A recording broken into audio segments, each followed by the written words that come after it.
Hoy vamos a tratar realmente varias meshalim, varias parábolas, las cuales todas tienen un mismo mensaje, un mismo tema en esencia, y este es la emuná, específicamente en relación a la tefilá. Hay varias meshalim en las cuales Rabbeinu Yehoshua enseña sobre la emuná, que es la emuná en sentido general, pero en este caso he seleccionado algunas meshalim en las cuales la emuná se torna en relación a la tefilá. Y por supuesto, antes de hablar de las meshalim, creo que es necesario hablar, aunque sea de forma breve, sobre esos dos conceptos. Me refiero a la emuná y a la tefilá. ¿Qué es entonces la emuná y la tefilá? Bien, vamos a comenzar entonces con la emuná. ¿Qué significa este concepto de emuná o este término emuná? Siempre hago hincapié en los conceptos porque cada palabra tiene un concepto. Y entonces, por supuesto, si estamos estudiando un documento hebreo, tenemos que entender los conceptos del idioma hebreo. O sea, aunque se traduce al español emuná la mayoría de las veces como fe, como creencia, es necesario ir al idioma original, el idioma en que el maestro habló, expresó la mashal, para comprenderla. ¿Por qué? Porque el término en español, por ejemplo, fe o creencia, también se deriva de conceptos. Entonces, para explicarlo, quiero siempre llevarlos a una cita de la Torá o del Tanaj, que son las fuentes en base a las cuales debemos de basar nuestros conceptos. O sea, los conceptos hebreos expresados en las parábolas están basados en el Tanaj y, por supuesto, en toda la tradición de Israel. En este caso, con el término emuná, quiero que vayamos a la raíz de todo. Vamos entonces a buscar en la Torá donde por primera vez se menciona el término emuná. Y comprendiendo entonces el contexto donde se menciona el término emuná, vamos a comprender cuál es el concepto de emuná. Me refiero al libro de Bereshit, Génesis, el capítulo 15. Allí vemos que por primera vez el texto dice Veheemin Bashem. Y creyó, como se traduce en español, y tuvo fe en Hashem, en el Eterno. Esto es en referencia a Abraham. Abraham tuvo fe en el Eterno. ¿Qué significa entonces? Y tuvo emuná en el Eterno. ¿Cómo comprenderlo? Les decía, hay que indagar en el contexto. ¿Qué se dijo antes y qué se dice después? Así que este suceso ocurrido en el capítulo 15, donde se menciona por primera vez que Abraham tuvo emuná en Hashem, realmente este suceso en el capítulo 15 es la consecuencia de sucesos previos. Me refiero desde el capítulo 12 de Bereshit, que es donde por primera vez se menciona a Abraham, como Hashem llama a Abraham con una misión muy particular. Capítulo 12, desde los primeros versículos, dice así brevemente: Hashem le comunica a Abraham: vete de tu tierra, de tu parentela, de la casa de tu padre, vete a la tierra que yo te mostraré, y haré de ti una gran nación. Entonces Abraham se fue, tal como Hashem le había dicho. O sea, Abraham obedeció la voz de Hashem, pero el texto en sí mismo no nos dice que Abraham tuvo emuná en ese momento. No se menciona el término emuná, simplemente dice que Abraham obedeció. Abraham hizo lo que Hashem le dijo. Abraham se fue de su tierra, de su parentela, de la casa de su padre, confiando en la palabra de Hashem: haré de ti una nación grande. Esto fue el capítulo 12. Llegamos entonces al capítulo 13. Y Hashem le vuelve a repetir a Abraham la promesa. Lo podemos encontrar en el verso 14. Alza ahora los ojos y mira desde el lugar donde estás hacia el norte, el sur, el oriente y el occidente. Pues toda la tierra que ves te la daré a ti y a tu descendencia para siempre. Recuerden que en este momento aún Abraham no tenía descendencia. El verso 16 dice: haré tu descendencia como el polvo de la tierra. De manera que si alguien puede contar el polvo de la tierra, también tu descendencia podrá contarse. Continúan los sucesos en el capítulo 13 hasta que llegamos al capítulo 15. Donde, como dijimos, por primera vez se usa el término en la Torah Veheemin Bashem, y tuvo emuná en Hashem. Entonces, ¿qué ocurre en el capítulo 15? Recuerden, el capítulo 15 es la consecuencia del capítulo 12 y el 13. Capítulo 15, verso 1 dice: después de estas cosas, la palabra del Eterno vino a Abraham en visión diciendo: no temas, Abraham, yo soy tu escudo, tu recompensa será muy grande. Y Abraham dijo: Hashem, ¿qué me darás? Yo estoy sin hijos, y el heredero de mi casa será Eliezer de Damasco, uno de los siervos de Abraham. Así que, como les decía, esta es la primera vez que Abraham pregunta a Hashem. Ya han pasado muchos años desde que salí de mi tierra natal. Me prometiste descendencia, una tierra donde vamos a habitar, pero Eliezer no es mi hijo. ¿Qué sucede entonces? Viene el verso 4 y dice así: pero he aquí que la palabra del Eterno vino a él diciendo: tu heredero no será este, o sea, no será Eliezer de Damasco, sino uno que saldrá de tus entrañas. Él será tu heredero. Dice la Torá que Hashem lo llevó fuera y le dijo: ahora mira el cielo, cuenta las estrellas, si te es posible contarlas. Y le dijo: así será tu descendencia. Y es aquí donde por primera vez en el texto de la Torá se usa el término emuná, veheemim bashem. Y tuvo emuná en Hashem. Después de haber pasado muchos años, Abraham estaba siguiendo la voz de Hashem, pero esto no se define como emuná. Ahora llega el momento donde Abraham, además de estar obedeciendo a Hashem, dice: bueno, Hashem, yo no entiendo cómo tu promesa tomará lugar. ¿Por qué? Porque Abraham dice: yo soy anciano, ya no tengo hijos, mi esposa no puede dar a luz hijos, es estéril. Y entonces Hashem le vuelve a repetir lo mismo. Notemos que Hashem no le dice nada nuevo. Hashem le repite lo mismo otra vez. Hashem no le explica a Abraham cómo él va a hacer en el mundo de la acción, cómo él va a hacer para que una pareja de ancianos tenga hijos, y aún más con una esposa estéril. Hashem le vuelve a repetir el mismo mensaje que le había dicho en el capítulo 13 a Abraham. Mira al cielo, como tratando de decirle: Abraham, ¿quién hizo las estrellas?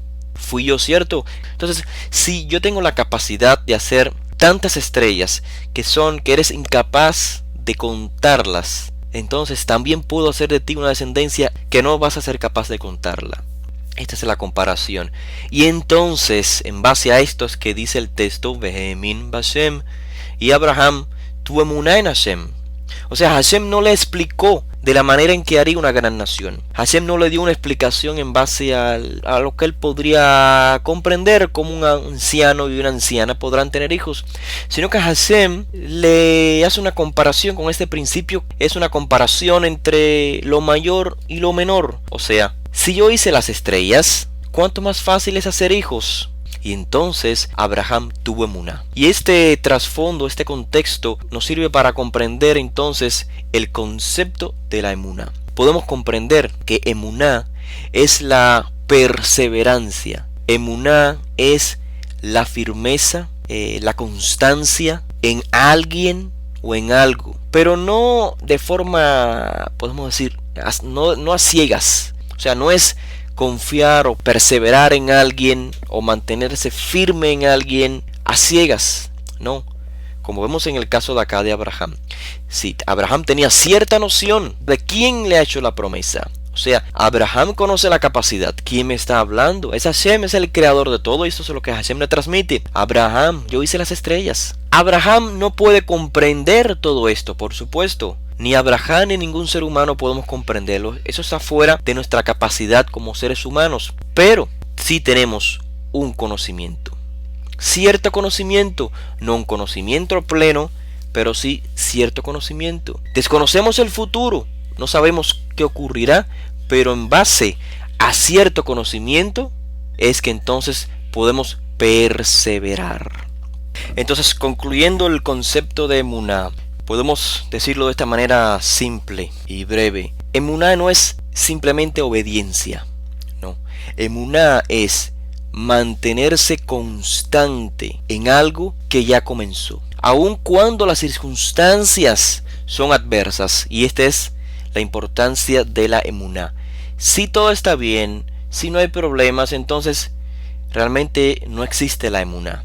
Cuando hay circunstancias adversas, es cuando podemos poner en práctica la emuná. Siempre la emuná se manifiesta en estas circunstancias, podemos decir, adversas, cuando hay problemas, cuando hay dificultades. Como en el caso de Abraham, estaba envejeciendo cada vez más, y para su conocimiento limitado, como todo ser humano, Era imposible que ellos pudieran tener un descendiente.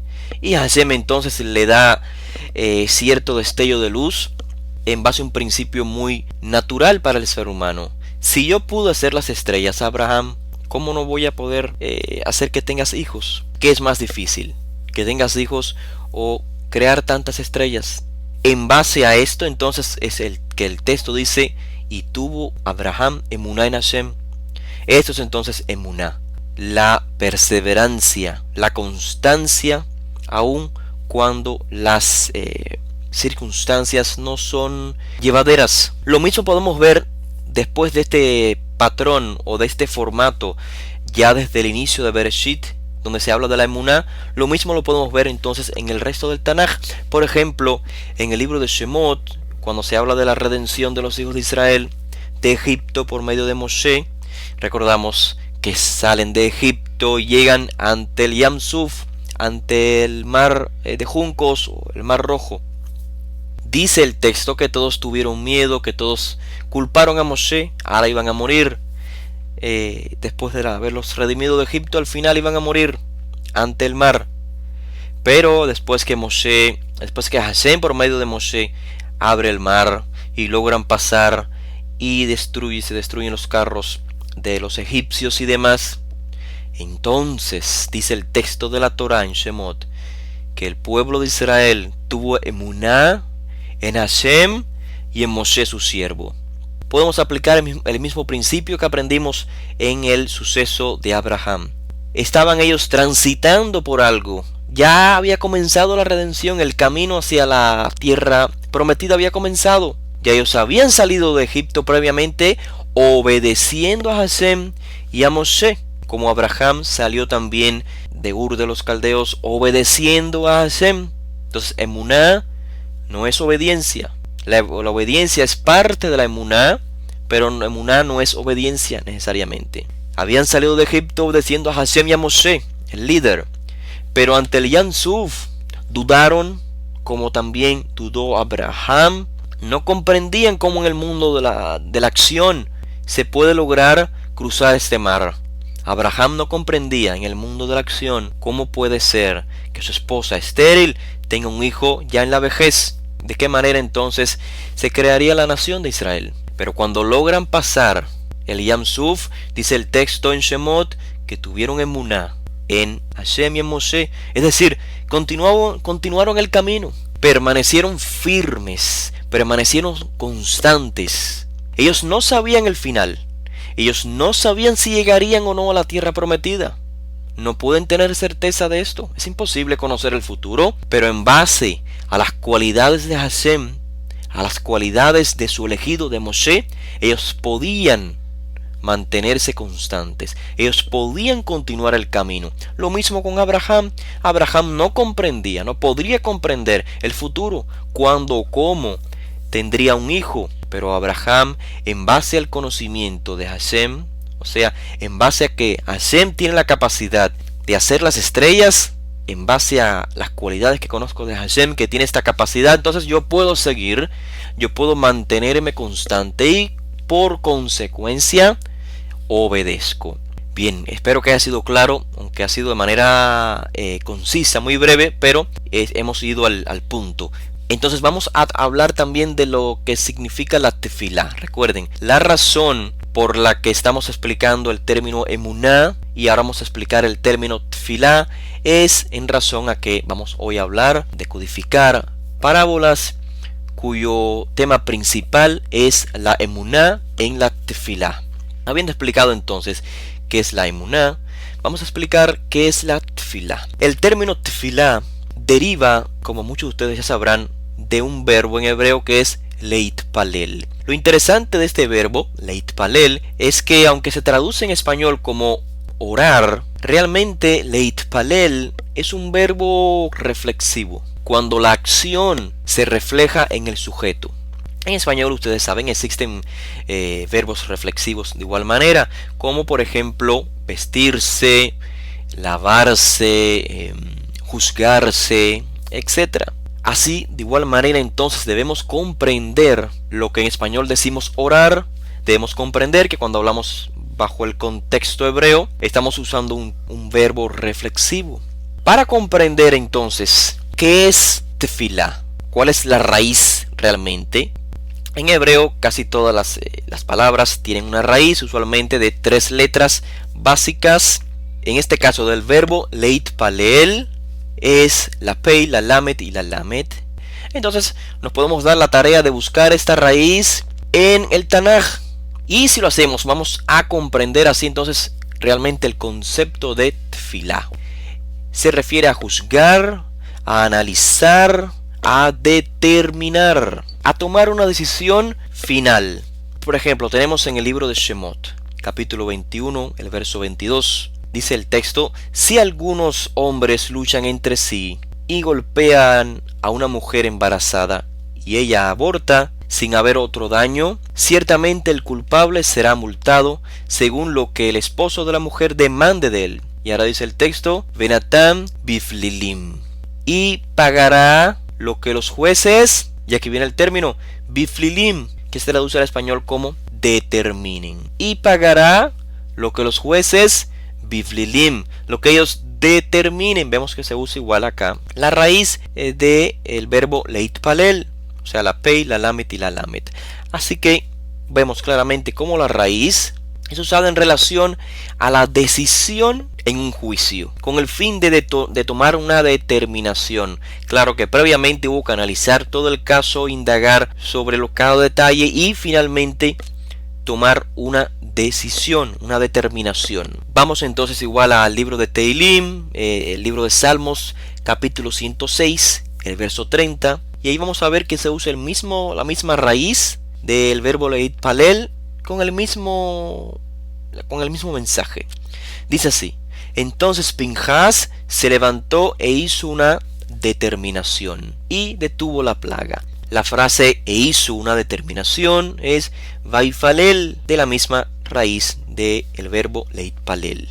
Vemos entonces que se usa otra vez la misma raíz y aunque la mayoría de los traductores, yo sé que ustedes lo habrán percibido, traducen acá como que Pinhas intervino. Realmente, si conocemos el término hebreo, podemos comprender, no es que Pinhas intervino, sino que Pinhas tuvo que decidir, tuvo que tomar una determinación en el sentido de juzgar qué es lo correcto, qué es lo incorrecto que estaba ocurriendo, para aquellos que recordemos la historia de Pinhas. Y entonces él llevó a cabo un juicio. El juicio fue matar a la pareja que estaba cometiendo el pecado.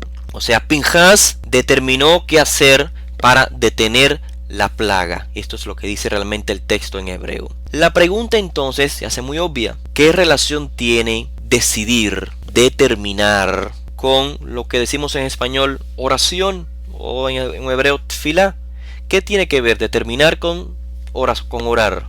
Vemos que por supuesto en español quizás no tiene mucho que ver, pero en hebreo sí, porque estamos trabajando, analizando en base a las raíces de los términos en hebreo. La gente común, por supuesto, piensa que tefilá, hacer orar, es dar gracias, es suplicar, puede ser alabar. Por supuesto, es parte de la tefilá. Podemos hacer una tefilá y en ella suplicar, agradecer, alabar y demás, pero esos términos no son los que definen el concepto de tefilá. ¿Qué es tefilá entonces? ¿Y qué tienen que ver determinar con oración? Si la tefilá se deriva de la raíz pei lamet lamet, que como vimos es usada tanto para determinar como para orar, y sabemos que leitpalel es un verbo reflexivo, entonces podemos concluir diciendo que la tefilá es determinar algo, pero en referencia a uno mismo, de manera reflexiva. Por ejemplo, juzgándome a mí mismo, analizándome a mí mismo. Y esto, por supuesto, se hace ante el Creador, conversando con el Creador, el que lo conoce todo, el amo del universo, el que me creó a mí, con el cual yo debo hablar y plantear mi situación y meditar. La tefilá es entonces lo que podemos decir un ejercicio interior. Es como una meditación, una introspección, una reflexión, analizando, viendo todo lo que está sucediendo para finalmente lograr, podemos decir, una determinación, qué hacer con el asunto. O sea, solamente conociéndonos a nosotros mismos en un diálogo con el Creador abierto, podemos entonces llegar a una determinación. Y esto es la tefilá. Dentro de la tefilá, repito, podemos hacer súplicas, reconocimientos, agradecimientos, etcétera, etcétera, pero sin perder de vista el objetivo de la tefilá, que es llegar a una determinación. Conociendo entonces qué significa emuná y qué significa tefilá, repito, emuná es la constancia, la perseverancia en algo que no lo conozco del todo, pero sí tengo cierta noción de las cualidades que tiene esa persona y por lo tanto yo tengo emuná en él. El término tefilá es el análisis conmigo mismo, la meditación, por supuesto conectándonos con el Creador que todo lo sabe, que me creó a mí, al orante. Con esto en mente podemos indagar entonces en la primera mashal, que se encuentra en este caso en el libro de Yoshua Ma'asaf Betorató, el libro de Lucas, en el capítulo 11. Pero antes de indagar en la mashal, como hacemos siempre, vamos a ver el contexto, porque es gracias al contexto que podemos comprender la mashal adecuadamente. Dice que aconteció cuando Yoshua estaba haciendo tefilá en cierto lugar, cuando terminó, le dijo uno de sus discípulos: Adonenu, enséñanos a hacer tefilá. Enséñanos a meditar, enséñanos a hacer una introspección adecuada, un ejercicio interior, enséñanos a reflexionar, a llegar finalmente a una determinación con nosotros mismos, ante el Creador, ante nuestro Padre. Y entonces dice, tal como Yohanan también enseñó a sus discípulos. Y él les dijo, cuando hagan tefilá, digan, Padre, santificado sea tu nombre, venga tu reino, danos hoy el pan nuestro de cada día, y perdónanos nuestros pecados, porque también nosotros perdonamos a todos los que nos deben. Y no nos lleves a la prueba. Por supuesto, en el libro Toldot de Josué, esta misma enseñanza está expresada de manera un poco más extensa, pero nos estamos guiando, recuerden, en base a un contexto.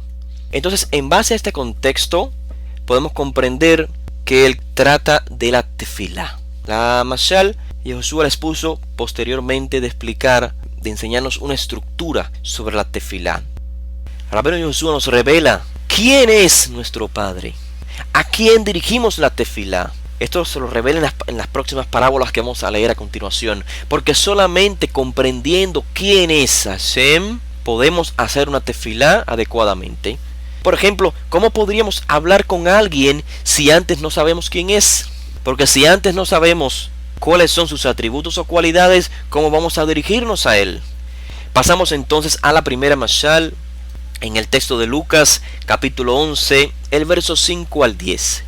La mashal podemos titularla El amigo persistente. Y dice así: También les dijo, ¿quién de vosotros tiene un amigo y va a él a medianoche y le dice: Amigo, préstame 3 panes porque un amigo mío ha llegado de viaje a mi casa y no tengo nada que ofrecerle?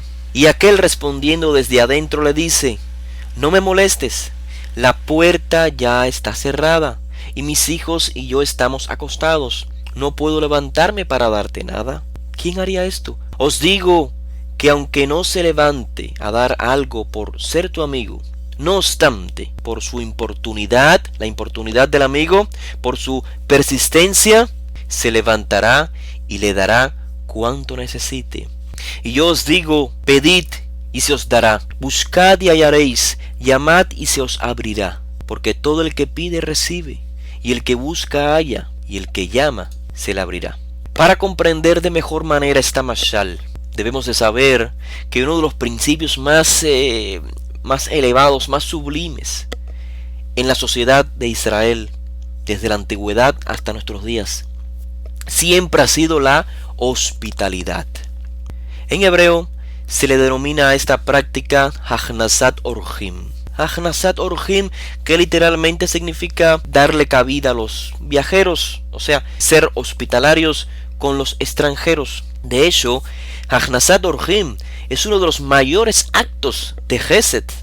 Gesed, en términos simples, es ser leales, que es el resultado de un compromiso. un compromiso con todo lo que me rodea. Shimon HaTzadik dijo, el mundo se establece por 3 pilares, o sobre 3 pilares: la Torah, la Avodah, esto es el servicio en el Bet HaMikdash, vivir de acuerdo a la voluntad de Hashem, y Gemilut Hasadim, y la práctica de Hesed, ser leales los unos con los otros. Esto es, según Shimon HaTzadik, uno de los 3 pilares sobre el cual el mundo se establece, y por supuesto estaba basado en las palabras del salmista que acabamos de leer, Olam, Hesed Yevane. Pueden ver sus notas también en Toldot Yehoshua, capítulo 98. Allí Yehoshua leemos que dice que Hesed es uno de los pilares de los Mishpatei Torah, de los Mishpatim de la Torah, de las Mitzvot Ben Adam Lejabero, de los mandamientos que conforman el sistema de justicia social, el sistema de las leyes civiles entre el ser humano y su semejante. Estas leyes, dice Rabbeinu Yehoshua, están basadas sobre 3 pilares, y uno de ellos es Hesed. Y es en este contexto que debemos percibir entonces lo que comenzamos a hablar, el concepto de Hachnasat Orhim, o sea, la hospitalidad, en referencia a la parábola. Comprendiendo todo esto, este concepto de Hesed y lo importante que es que podemos comprender la parábola y la comparación que Rabbi Yehoshua hace entre un amigo y su otro amigo. Es imposible que uno que se niegue a ayudar a su amigo, aunque sea la medianoche, lo va a ayudar, porque es parte de la sociedad israelita. Ayudar al amigo, inclusive al extranjero. Es tan significativa la acción de Hesed que en Yalkut Shimoni, esta obra Yalkut Shimoni, miren qué interesante, es una obra al estilo de Agadah, así como las Meshalim, que nos tratan de enseñar la esencia de las Mitzvot a través de narraciones, de cuentos, de historias, de comparaciones. En este caso precisamente una comparación. Dice el texto, recibir invitados es mayor que recibir la presencia divina. ¿Cómo puedes que acoger invitados o recibir invitados es mayor que acoger a la propia presencia divina? ¿Se puede acaso comparar la presencia divina con una persona de carne y hueso? ¿Con un invitado? ¿Cómo puede ser esta comparación posible? ¿Acoger invitados es mayor que recibir o que acoger a la presencia divina? ¿Acaso hay algo mayor que la presencia divina? No hay mayor que ello. Pero si nos hacemos estas preguntas es porque realmente no hemos comprendido el significado de esta oración. Cuando el texto dice acoger a invitados es mayor que acoger la presencia divina, no se trata de una comparación entre el invitado y la presencia divina, sino de una comparación entre el que acoge a invitados, o sea, el que brinda hospitalidad, y el que acoge la presencia divina. ¿Quién es mayor de estos dos que reciben? El que tiene la capacidad de acoger invitados, este es mayor, nos dice el autor del texto. ¿Por qué? Porque su actitud es la misma actitud de alguien que ya posee la presencia divina. Alguien influenciado por Ruach HaKodesh. Alguien que se conduce tal como el Creador, con el atributo de Hesed. Quien da prioridad a acoger invitados y a la presencia divina se está conduciendo tal como el Creador. Otros rabinos decían, es mayor recibir invitados que ir al Bet HaMidrash a estudiar. Y así semejantes comparaciones para comprender lo importante que es actuar con Hesed, lo importante que es para Israel, Hachnasat Orhim. Está escrito en Mishle Shlomo, en el libro de Proverbios, capítulo 11, el verso 17, el hombre que hace Hesed se hace bien a sí mismo, mientras que el que es cruel a sí mismo se hace daño. Es lo que acabamos de enseñar. El mismo mensaje lo encontramos en el Midrash de Ruth Rabbah. El Ruth Rabbah es un comentario, un Midrash acerca del libro de Ruth. Dice, más de lo que el donante hace con el pobre hace con el donante. Fíjense qué idea tan profunda. Más bien le hace el pobre al donante que el donante al pobre, cuando pareciera que la realidad es inversa. Como dice el proverbio, el hombre que hace Hesed se hace bien a sí mismo. mientras que el cruel a sí mismo se hace daño. Gracias a que existe el pobre, se puede practicar Gesed. Gracias a que existe el pobre. El pobre es un medio a través del cual una persona puede crecer, porque puede practicar Gesed. De manera que cuando alguien da a otra persona, no solo le está haciendo un bien a esa persona necesitada, sino que él mismo se está haciendo un bien. Él se está elevando espiritualmente. Él está imitando uno de los atributos más elevados del Creador. Y es en este sentido que recordamos las palabras de Rabbeinu Yehoshua en referencia a las obras de Gesed. Dice así: cuando hagas comida, cuando hagas una cena, no llames a tus amigos, ni a tus hermanos, ni a tus parientes, ni a tus vecinos ricos, para que ellos te vuelvan a convidar y te sea hecha entonces la compensación. Sino que dice Rabbeinu, cuando hagas banquete, llama a los pobres, llama a los mancos, a los cojos, a los ciegos, y serás bendecido. Porque no te pueden pagar, y esto parece igual contradictorio, pero te será pagado, dice Rabbeinu, en la resurrección de los tzadikim.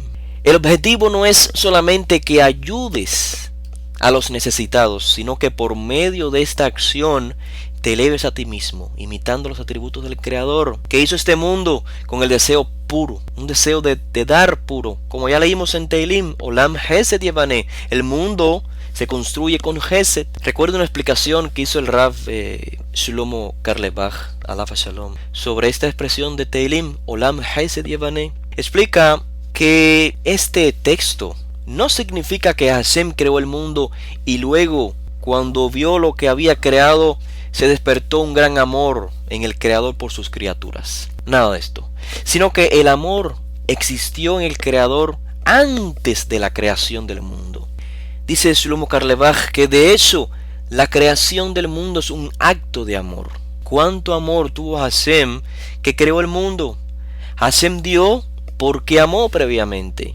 No dio para amar, dio porque amó. Creó el mundo porque quiso dar, porque quiso expresar amor. Y de esta forma entonces impregnó en la creación este principio de Gesed, este principio de dar, de ser leales los unos con los otros, de ser conscientes y perpetuar este principio gracias al cual podemos perpetuar nuestro mundo.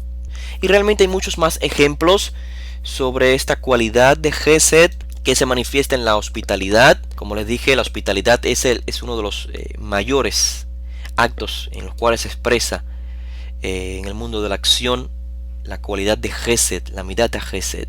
Por ejemplo, el Talmud en el tratado Ta'anit Daf 20b dice que cada vez que Rav Huna tenía una cena, abría las puertas de su casa y decía: quien quiera que esté necesitado, que venga y coma. En el Pirkei Avot, capítulo 1, Mishnah 5, leemos las palabras de Yosef ben Yohanan de Jerusalén, quien solía decir que tu casa permanezca abierta de par en par y que los pobres sean los miembros de tu casa. Nos transmite entonces Rabbeinu Yehoshua de Nazaret con esta mashal: si tu amigo es capaz de abrir las puertas de tu casa para ayudarte en lo que necesites, y aún en la medianoche, cuando lo vas a interrumpir a él y a sus hijos, si tu amigo es capaz de hacer todo esto por ti, ¿cuánto más el Creador, cuánto más Hashem Yitbaraj oirá tu plegaria, atenderá a tu ruego, a tu necesidad? Si nosotros los humanos, con todos nuestros defectos y nuestros impedimentos y nuestras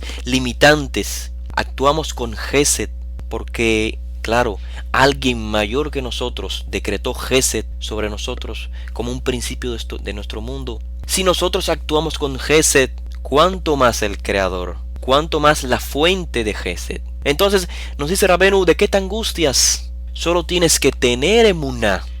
Es decir, solo tienes que permanecer firme, perseverar en la tefilá, en lo que determinaste en la tefilá, en ese bien que buscaste en la tefilá. Terminaste, y por eso terminamos la tefilá diciendo amén. Amén significa precisamente esto, firmeza, de la misma raíz del término emuná. Claro que no conocemos el futuro como no lo conocía Abraham, no lo conoció el pueblo de Israel cuando salió de Egipto, pero sí sabemos quién está en control. Sí sabemos que Hashem está en control.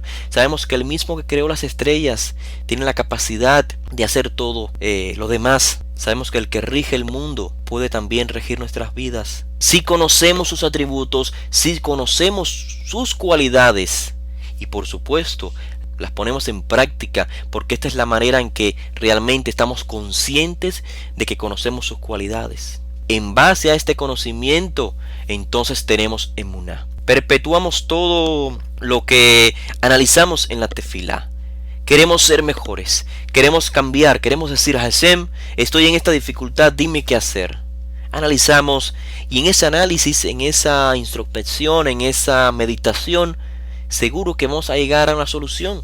Y entonces en base a esa solución, que por supuesto es el bien para nosotros y que se manifestará quizás en la acción positiva de alguna mitzvah, de darse de acá, de ayudar a otra persona, tenemos que permanecer firmes en esa determinación que hicimos en la tefila.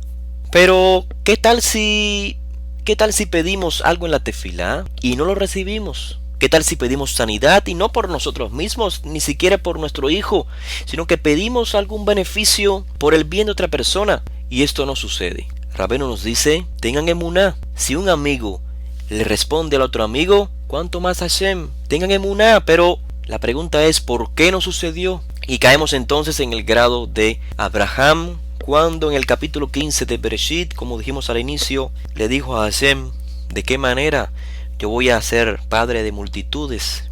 ¿De qué manera si no tengo hijos, soy anciano ya? ¿De qué manera si mi esposa es estéril? Y eso sucede muchas veces a nosotros. Terminamos la tefilá y la emuná se minimiza. ¿Por qué? Porque vemos todo lo que sucede a nuestro alrededor.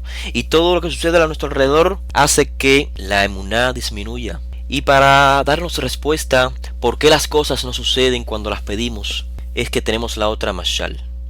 La mashal del hijo que pide al padre. Es una mashal en el mismo libro de Yoshua Mahasaf Betorató, la continuación de la previa. El contexto es el mismo. La emuná en la tefilá. Lucas capítulo 11, del verso 11 al 13, es muy breve esta mashal, pero tiene el mismo mensaje. Dice así, ¿cuál de vosotros como padre, si el hijo le pidiera un pescado, en lugar de pescado le dará una serpiente? ¿O si le pidiera un huevo, acaso le dará escorpión? En otras palabras, Hashem es como un padre. Ya lo dijo Yoshua en la estructura de la tefilá. Hashem es el creador, es el dueño del universo, está tan lejos que no lo puedes alcanzar, pero a la vez es como tu padre. Y tú saliste de él, y él se encuentra en ti, y tú en él. Hashem es tu padre, y él solo quiere el bien para sus hijos, incluyéndote a ti. A esto se debe la mashal, una comparación entre un hijo que le pide al padre. Ahora, para ser sus hijos, debemos imitarlo. Ser una persona o ser una creación no equivale a ser hijo. Solo cuando nos conducimos como hijos, cuando nos comportamos como hijos, es que somos hijos. Esto es cuando imitamos los atributos de nuestro Padre. Es que entonces podemos decir que somos hijos de ese Padre. Se repite el mismo principio de Gesed. Padre tiene un compromiso con su hijo. Él debe ser leal a este compromiso. Él le debe dar a su hijo. Él debe mantener a su hijo. Un padre nunca le hará daño a su hijo. Y esta es la llave para comprender por qué pedimos y no recibimos hay veces. Cuando el hijo no entiende al padre, es cuando suceden esas cosas. Como dice el texto, como finaliza realmente la mashal que leímos, dice, si ustedes saben dar cosas buenas a sus hijos, ¿cuánto más vuestro Padre que está en los cielos dará Ruach HaKodesh a los que se lo pidan? Y por eso dije que cuando pedimos y no recibimos es porque no estamos comprendiendo a nuestro Padre. Quizás estábamos esperando que la parábola de Josué finalizara diciendo, pues si vosotros siendo malos saben dar cosas buenas a vuestros hijos, ¿cuánto más vuestro Padre que está en los cielos les dará todo lo que ustedes le pidan? Y Josué no dice esto.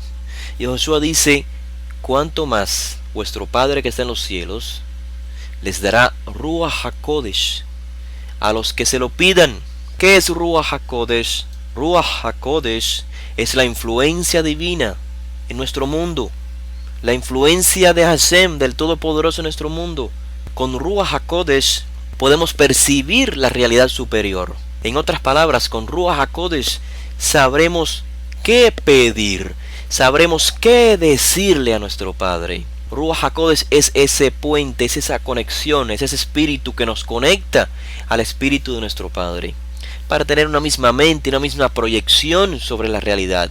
Recordamos las palabras de Jacob ben Yosef, el hermano de Josué. Si pedimos y no recibimos, es porque pedimos para gastar en base a nuestros propios deseos. Esto es cuando nuestro deseo no es el deseo de nuestro Padre. Así que cuando hagamos que nuestra voluntad sea la voluntad del Creador, entonces pediremos con sabiduría.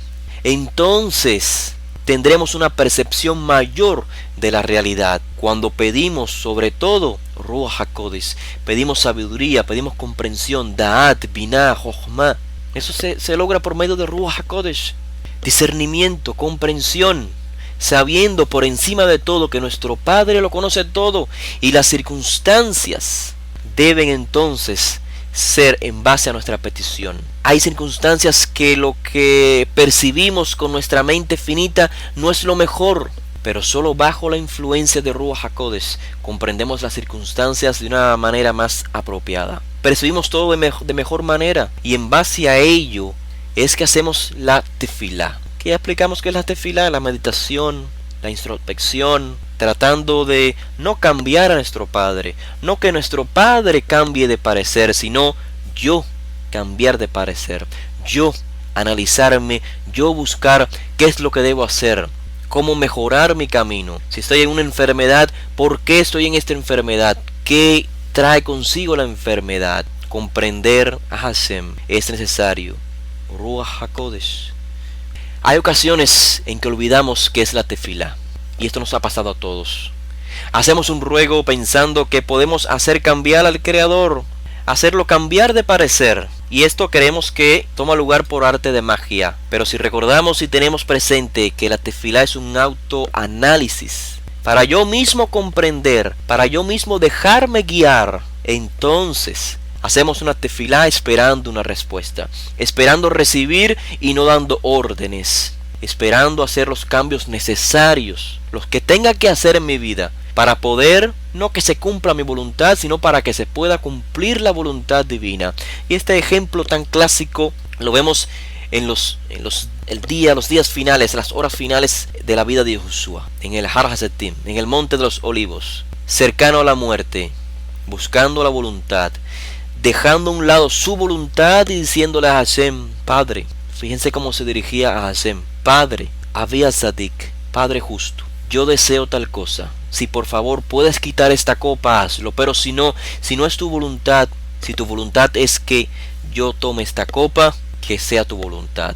Tengo una situación muy difícil, incomprensible, no la entiendo qué está pasando, no sé por qué mi hijo está enfermo, Has Shalom, no sé qué hacer, y hago tefilá, pero no para que simplemente Hashem me cambie la situación por arte de magia, sino para que me enseñe lo que tengo que aprender, porque nada viene sobre nuestra vida sino con un bien.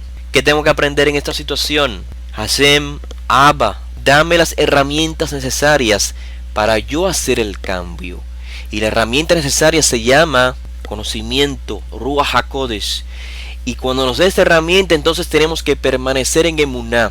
Porque si la emuná se debilita, significa que estamos poniendo más hincapié en los, podemos decir, estorbos físicos que en la fuerza de Hashem, en el poder de Hashem. Hashem todo lo puede, Hashem todo lo conoce. ¿Cómo puedo dudar de Hashem? En cualquier dificultad de mi vida, emuná, emuná. Este es el mensaje del Mashiach sobre la tefilá.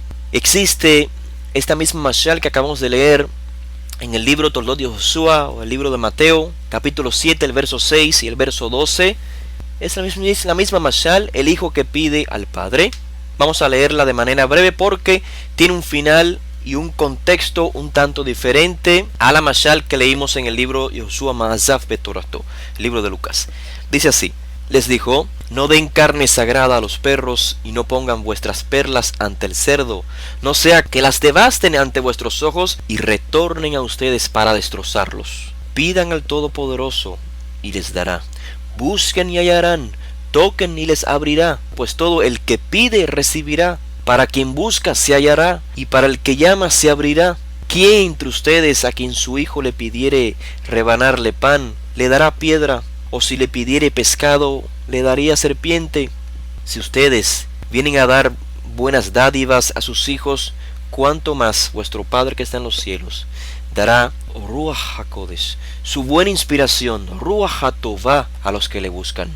Todo lo que deseen que les hagan a ustedes, los seres humanos, háganles a ellos. Esta es la Torá y las palabras de los Nevi'im, de los profetas. Es prácticamente la misma mashal que leímos anteriormente, algunas variaciones. Acá dijo Ruach HaTová, la buena inspiración, el buen espíritu. Anteriormente en el otro transmisor de las enseñanzas dijo Ruach HaKodesh, y de igual manera el contexto es un tanto diferente. Acá igual se pone de ejemplo el pan, la piedra, el pescado, la serpiente, y en la mashal previa se usó el ejemplo del pescado, serpiente y huevo y escorpión. Pero como ya explicamos al inicio de la clase, esta diferencia entre las mashalim se deben a que Rabbi Yoshua las expuso en diferentes ocasiones, en diferentes contextos, pero el principio sigue siendo el mismo. ¿Cuál es el principio? Hesed, esta cualidad de Hesed que debemos de poner en práctica con emuná. En esta mashal se manifiestan límites para Hesed, o sea, no ser tampoco tontos, no dar carne sagrada a los perros. ¿Qué significa? Así como no se da la carne que fue sacrificada y santificada, no se le daba a los perros cuando existía el Bet HaMikdash, como de igual manera no se le da perlas a los cerdos, tampoco debe enseñársele o transmitírsele verdades o realidades o mensajes de espiritualidad, de elevación espiritual, a los que no son meritorios a él. Quien pida, a ese dale.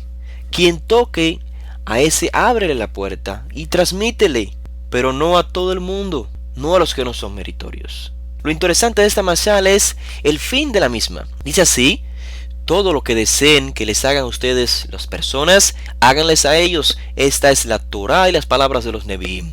¿Qué significado hay en esta oración? Bien, algunos opinan, ustedes los habrán escuchado, que esto es un planteamiento egoísta. ¿Por qué? Porque si yo le hago a los demás lo que yo quiero que me hagan a mí, eso sería egoísta. Tratar a los demás de acuerdo a mis gustos. Regalarle regalos a los demás según en base a mis gustos. Pero claro que este es un error, esta es una percepción errada sobre la enseñanza de Rabenu. El autor de esta opinión tan errada tendría que decir lo mismo entonces de la Torá. Está escrito en la Torá: Ve'ahavta lereaja kamoja, amarás a tu prójimo como a ti mismo.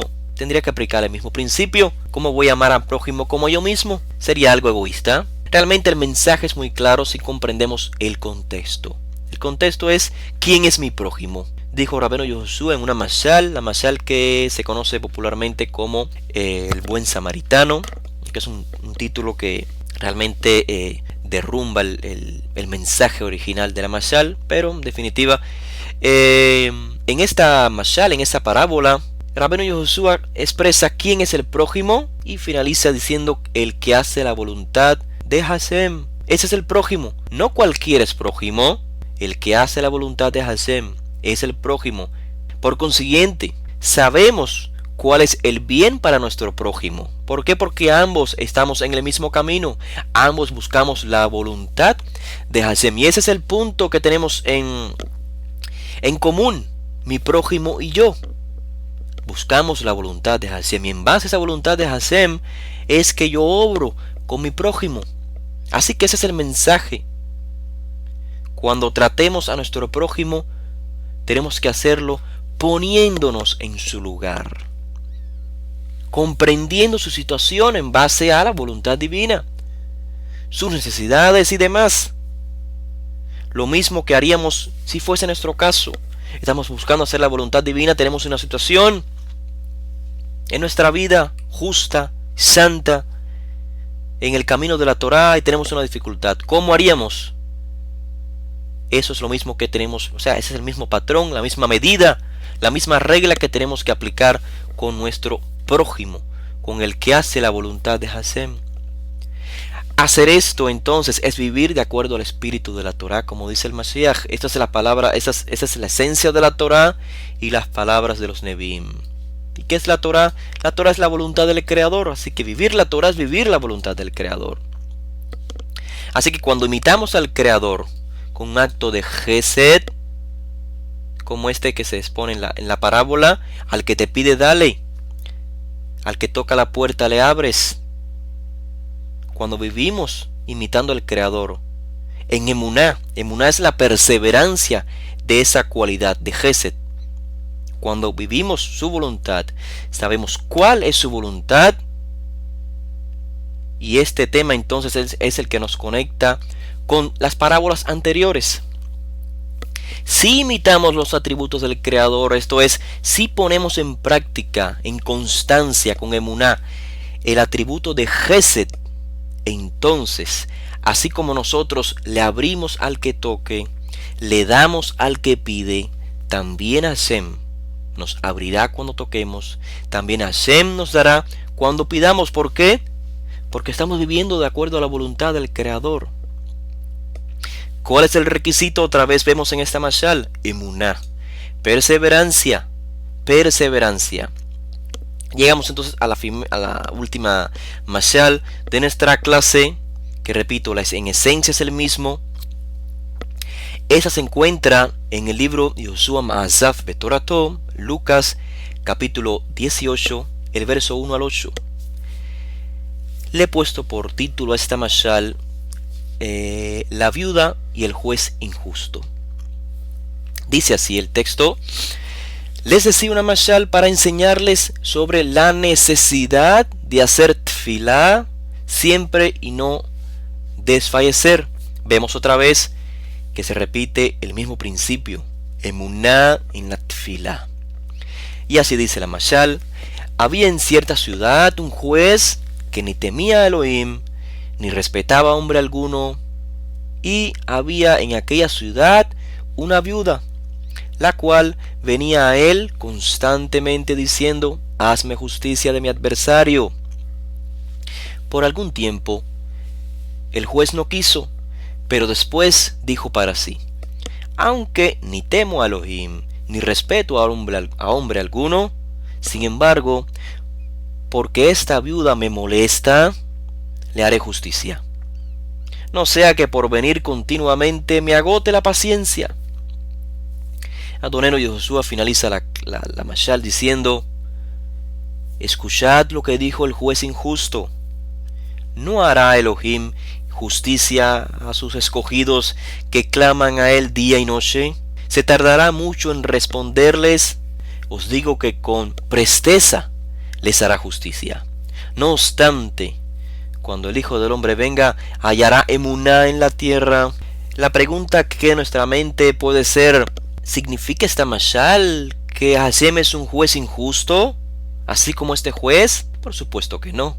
Notemos primeramente que todas las meshalim que acabamos de leer se han usado este análisis, este método de enseñanza de los sabios desde la antigüedad. O sea, es un razonamiento lógico en base a la comparación de precisamente Cal y Homer, o sea, lo menor y lo mayor, lo de mayor peso y menor peso. Por ejemplo, si, como dijo Yoshua en la parábola, si un padre no le haría daño a su hijo, aplica esta regla, ¿cuánto más Hashem?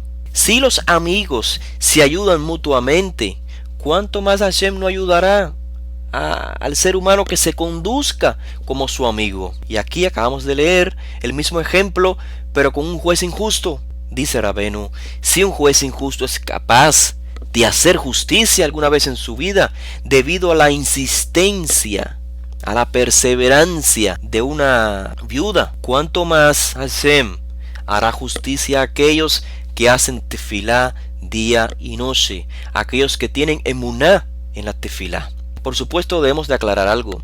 Si ya sabemos el significado de la tefilá, entonces comprenderemos realmente el enfoque en la mashal. O sea, el enfoque de esta mashal no está en imitar ni al juez injusto, ni imitar la insistencia de la viuda en la súplica. Sí imitar la insistencia, pero no en la súplica. O sea, como si Josué estuviese diciendo o enseñando que hay que pedir lo mismo una y otra vez y una y otra vez hasta que por cansancio Hashem nos diga, ok, te voy a responder porque me tienes cansado. No, ese no es el enfoque. Sí, claro, sabemos qué significa la tefilá. Tefilá no es petición, la tefilá es autoanálisis, autojuzgarse. Si lo vemos así, pensando que el enfoque está en repetir la súplica una y otra vez, no comprenderemos el enfoque realmente de la parábola. La parábola nos está enfocando en eso. ¿Por qué? Porque Hashem no es el juez malvado. Es una comparación Calve Homer. Un juez que hay que recordarle las cosas una y otra vez. Al contrario, Rabbi Josué nos alertó de esta práctica errada, de suplicar una y otra vez la misma cosa. El enfoque que debemos hacer en esta mashal es en la perseverancia, en la emuná de la viuda. Comenzó diciendo, les voy a dar una mashal para enseñarles sobre la necesidad de hacer tefilá siempre y no desfallecer. No sobre la necesidad de repetir una y otra vez la misma petición. Ya estudiamos al inicio qué es y en qué consiste la tefilá. Y es en esto en lo que debemos permanecer firmes. El autoanálisis diario, buscar la guía de Hashem diariamente, hacer tefilá, hacer vidui, confesión, analizarnos diariamente antes de acostarnos y al levantarnos, prepararnos antes de salir, interactuar con otros. La tefilá no solamente es buscar bienes materiales, sino buscar la guía, buscar la luz, buscar hacer la voluntad del Creador, del que nos escucha, ante quien estamos hablando. Esa es la tefilá. Y dice Rabbeinu Josué, esto hay que hacerlo constantemente y de seguro que Hashem no es un juez injusto. Y si el juez injusto fue capaz de responderle a la viuda por su emuná, o sea, por su perseverancia, no solamente en hacer tefilá, sino en vivir de acuerdo a un hijo, porque solamente cuando vivimos de acuerdo a un hijo podemos acercarnos delante de nuestro Padre y llamarlo Padre. Si no, somos simplemente entonces siervos. Espero que esta reflexión, esta explicación, esta decodificación de las Meshalim sea para nuestro provecho en nuestra vida diaria. Ese es el objetivo de las Meshalim, como especificamos en la primera clase. Siempre que Rabbeinu Josué finalizaba con las Meshalim, sus oyentes quedaban ante una expectativa. O sea, ¿qué van a hacer?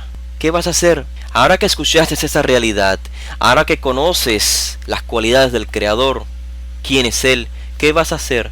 ¿Cómo vas a hacer la tefilá?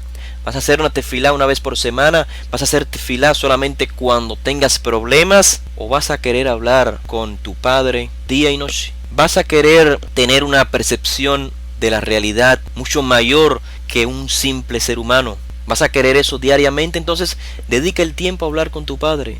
Habla con Él, conversa con Él, exponle tus dificultades, exponle tus reconocimientos. Haz esa meditación con Él. ¿Por qué? Porque Él es el Rey del universo. Él es el que guía a todo el mundo. Tiene control sobre todo lo que pasa.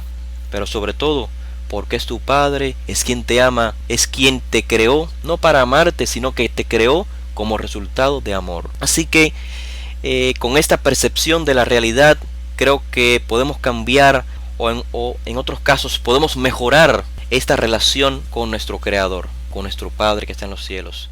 Bendito sea.